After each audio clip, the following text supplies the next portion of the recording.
Shalom अलैकुम, अस्सलाम अलैकुम अलहक। खुदा का वो प्यारा नाम, सच्चा नाम, सच्चाई से भरा हुआ। खुदा हक है, बरहक है, और यहाँ हम हक की बात कर रहे हैं, किताब मुक़द्दस की बात कर रहे हैं।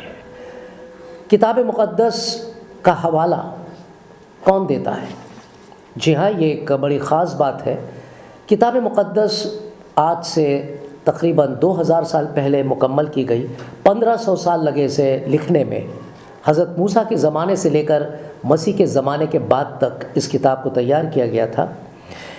लेकिन हैरत की बात यह है कि अलग अलग ज़माने, अलग अलग वक्त में जब ये लिखी गई है, अलग अलग लोगों ने जब लिखी है, लेकिन ऐसा लगता है कि किसी एक शख्स ने लिखा है शुरू से लेकर आखिर तक, क्योंकि इसमें एक रवानगी है, एक यकसानियत है, एक सिलसिला है, जैसा कि आपने बताया, बिल्कुल सही फरमाया। और इसकी गवाही देता है इसकी गवाही देता है कुरान मजीद, जो बहुत कम मुसलमान इस बात को जानते हैं। हाँ, वो ज़रूर ये कहते हैं कि तौरात, ज़बूर और इंजील हुआ करती थी, लेकिन अब वो मनसूख कर दी गई है। वो आयत को खुदा ने मनसूख कर दिया है। कैसे खुदा मनसूख कर सकता है वो बातें जो पहले हो चुकी थीं? जी हाँ, वो बातें जो ज़िक्र खुदा ने किया है किताब मुक़द्दस में, क्या खुदा ने उनको मनसूख कर दिया? जो बातें खुदा ने पहले की होंगी, हरगिज़ नहीं, कभी मनसूख नहीं कर सकता। बिल्कुल ऐसा हुआ कि आपने खुदा ने तवारीख़ बनाई, उसे लिखवाया और उसके बाद उसे मनसूख कर दिया? जी नहीं, ये मुमकिन नहीं है। और इसकी तस्दीक करता है कुरान के किताब मुक़द्दस महफूज है और ऐसी किताब है जिसके ऊपर हर किसी को अमल करना चाहिए। तो मैं चाहूँगा कि कोई एक ऐसी आयत आप पढ़ें जो इस बात की तस्दीक दे कि जो तवारीख़ में एक वाक़या हुआ था, बहुत गज़बनाक वाक़या, वो किताब मुक़द्दस में जो पहले से लिखा हुआ है उसकी तस्दीक कुरान मजीद कर रहा है। यहाँ पर देखिए, एक वाक़ा है जी, जब मिस्र में इजराइली बहुत बढ़ने लगे जी, तो वहाँ के जो ऑफिसरान थे, जी, फ़िरौन था, उसके लोग थे, वो घबरा गए जी, कि ये तो कुछ दिन बाद हमारे से भी ज़्यादा बढ़ जाएंगे और हमको दबा लेंगे। जी, एक दहशत खुदा की कौम की उनके दिलों में तारी हो गई। जी, तो उन्होंने आपस में ये तय किया कि हम इनकी लड़कियों को तो छोड़ दें और लड़कों को जान से मार दें। जी, जी। जो तुरंत पैदा होते बच्चे थे उसमें से दाइयों को सिखा के भेज दिया कि लड़कों को मार दो और लड़कियों को जिंदा रहने दो। कहाँ ये कुरान उसी का मजीद वाक़ा, जी हाँ, मैं पढ़ के सुना रहा हूँ। ये हमें मिलता है सूरा अल-अराफ और उसकी 127वीं आयत में। अच्छा, यानी कुरान के 7वें बाब की 127वीं आयत में यहाँ इस तरह से दर्ज है, और कौम फ़िरौन में जो सरदार थे कहने लगे कि क्या आप मूसा और उसकी कौम को छोड़ दीजिएगा कि मुल्क में खराबी करें और आपसे और आपके माबूदों से सरकश हो जाएं? वो बोले, हम इनके लड़कों को कत्ल कर डालेंगे और लड़कियों को ज़िंदा रहने देंगे और बेशुबा हम उन पर गालिब हैं। जी, ये जो वाक़या आपने सुनाया, मुझे कुछ बातें याद आ रही हैं जो तवारीख़ में हुई थी, हाल ही में हुई थी। और अक्सर हम देखते आए हैं कि तवारीख़ जो है अपने आप को दोहराती है। जी, अगर आप याद करेंगे हिटलर का ज़माना, सन 1939 से लेकर 45 तक, जब दूसरी जंग अज़ीम हुई थी, उस जंग अज़ीम से पहले हिटलर ने क्या कहा था कि ये जो यहूदी हैं उनकी वजह से हम परेशान हैं, और उन यहूदियों को दबाने के वास्ते उसने, जिसे कहते थे पोग्रोम, यानी लोगों का कत्ल करना शुरू किया।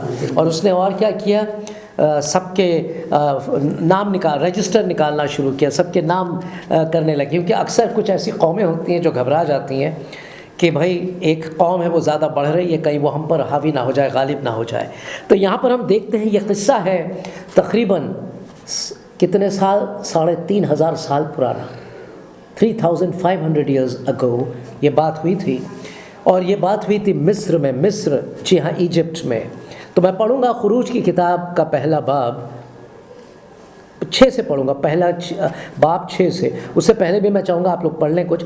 और यूसुफ और उसके सब भाई और उस पुश्त के सब लोग मर मिटे जब हज़रत यूसुफ गए थे, वो तो आपको मालूम है वाक़या। اور اسرائیل کی اولاد برآمد اور اتا داداد اور فراوان اور نہایت زوراور ہو گئی اور وہ ملک ان سے بھر گیا۔ تب مصر میں ایک نیا بادشاہ ہوا جو یوسف کو نہیں جانتا تھا، اور اس نے اپنی قوم کے لوگوں سے کہا، دیکھو اسرائیلی ہم سے زیادہ اور قوی ہو گئے ہیں، تو آؤ ہم ان کے ساتھ حکمت سے پیش آئیں، تو نہ ہو کہ جب وہ اور زیادہ ہو جائیں اور اس وقت جنگ چھڑ جائے تو وہ ہمارے دشمنوں سے مل کر ہم سے لڑیں اور ملک سے نکل جائیں۔ مطلب یہ تھا کہ کہیں یہ لوگ دیش دروہی تو نہیں ہیں، وطن کے خلاف تو نہیں ہو رہے، مطلب ہم کو نہ نکال دیں۔ جی ہاں، تو اس طرح کا ایک ماحول پیدا ہو گیا تھا وہاں پر آج سے 3500 سال پہلے، اور ہم دیکھتے ہیں حال میں بھی جیسے ہوا ہے اور ہوتا آیا ہے کئی ایک ملکوں میں۔ اس لیے انہوں نے ان پر بیگار لینے والے مقرر کیے جو ان سے سخت کام لے کر ان کو ستائیں، جیسا کہ کہتے ہیں انہوں نے ڈیٹینشن کیمپس میں ڈال دیا تھا، کنہوں نے؟ نازیز نے یہودیوں کو۔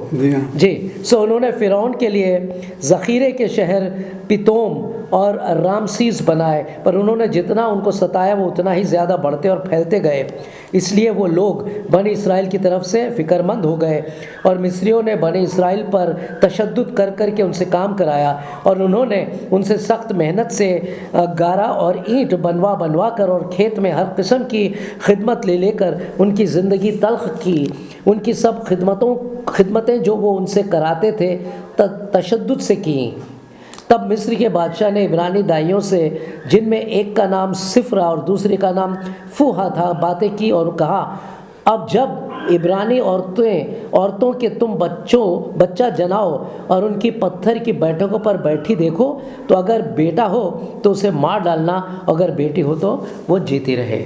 تو اس طرح سے ظلم شروع ہو گیا تھا اس زمانے میں، اور یہی بات ہم دیکھتے ہیں قرآن مجید میں بھی درج ہے کہ کس طرح سے فرعون نے بنی اسرائیل کے ساتھ اس طرح کا سلوک کیا ہے۔ تو اب میں یہ سوال کرنا چاہتا ہوں، جو تواریخ کی بات ہے، جو کہ قرآن مجید جس بات کی تصدیق دیتا ہے، حالانکہ قرآن مجید بہت سالوں بعد آیا، تقریباً 2000 سال بعد لکھا اس واقعہ کے، تو کیا کتاب مقدس بدل دی گئی ہے؟ جی نہیں۔ سوال یہ اٹھتا ہے کہ کتاب مقدس کیسے بدلی جا سکتی ہے جب اس میں وہ سارے واقعات درج ہیں؟